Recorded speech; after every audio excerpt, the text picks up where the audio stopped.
exactement le contraire d'une femme légère, de Simone de Beauvoir. C'est quoi le féminisme?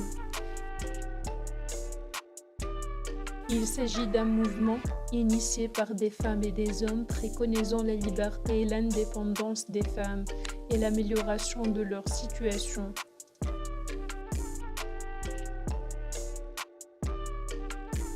Comment est né le féminisme?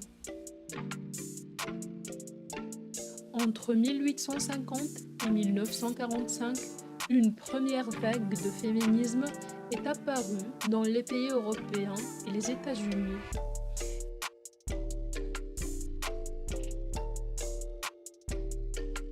Elle est concrétisée par l'accès des femmes au droit de vote, mais c'est dans la seconde moitié du XIXe siècle que le mouvement féministe naît réellement.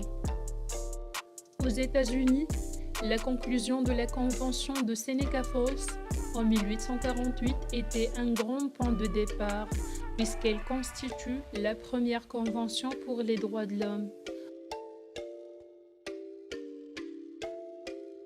En Europe, plusieurs ouvrages ont apparu posant des idées révolutionnaires concernant la liberté de la femme et sa place dans la société.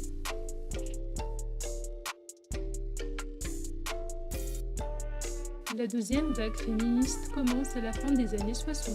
Cette deuxième vague se focalise sur la sexualité, la place de la femme dans la famille,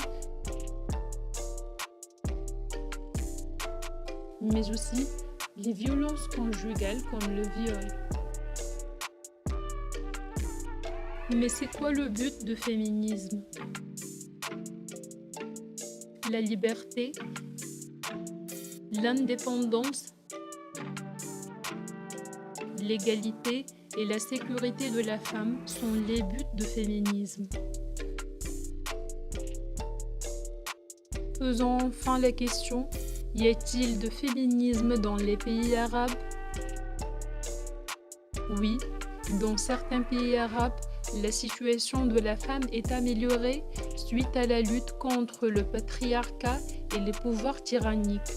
Plusieurs auteurs, artistes et penseurs, hommes et femmes, ont consacré leur vie pour défendre la femme arabe. L'égyptienne Nawel Saadawi était une grande figure de l'émancipation de la femme dans le monde arabe. Plusieurs autres auteurs ont aussi été considérés comme des militants de droits de la femme, tels que Qasim Amin, Boudet Sha'arawi, Njeli Ghezlen, Tahar Hadid et le président tunisien Habib Bourguiba. Mais malheureusement, malgré les efforts de ces auteurs, la liberté de la femme dans le monde arabe n'est pas totalement acquise.